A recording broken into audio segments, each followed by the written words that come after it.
Subcommittee on Readiness, the gentleman from Colorado, Mr. Lamborn, for his comments. Thank you, Chairman Smith. I would like to thank you and Ranking Member Thornberry for your leadership on this committee, and John Garamendi for his continued leadership and collaboration as the chairman of the Readiness Subcommittee.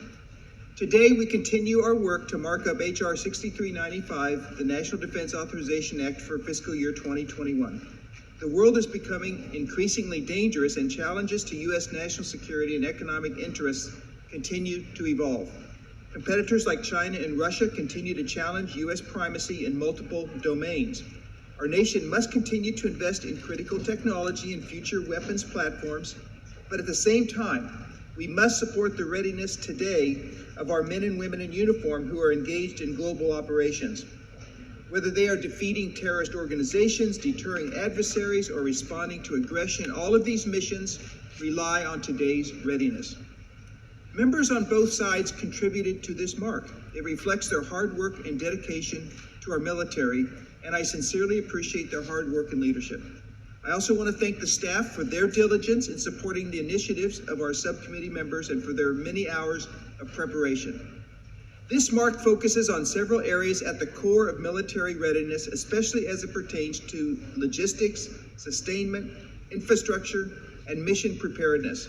And I am particularly proud of the following provisions. Too often the military departments focus on procuring combat systems without fully meeting their obligations to project and sustain the joint force. This readiness mark requires the Department of Defense to develop a sustainment and logistics strategy and to identify critical capability gaps.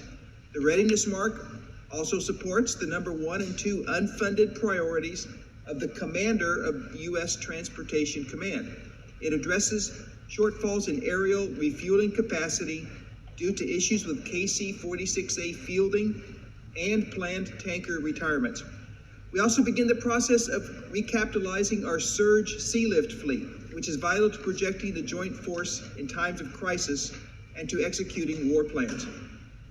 Military installations do not exist in a vacuum. They rely heavily on local communities for infrastructure and to support their operations.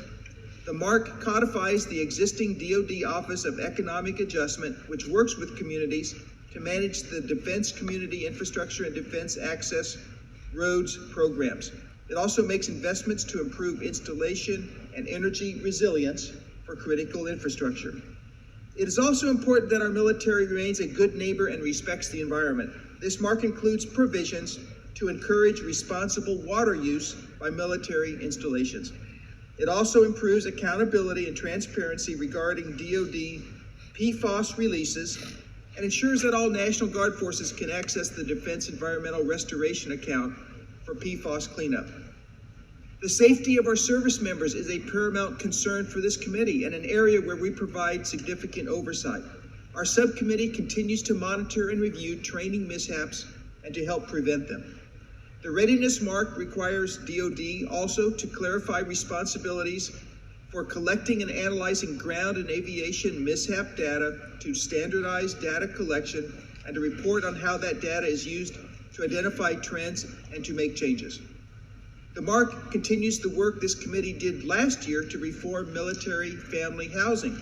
It requires a report on environmental hazards in government-owned housing, and it requires the Department of Defense to review the need to standardize performance metrics for privatized military housing. Our military families deserve safe homes. So this mark reflects solid bipartisan work by the Readiness Subcommittee, and I urge my colleagues to vote for its adoption. Thank you, Mr. Chairman, and I yield back.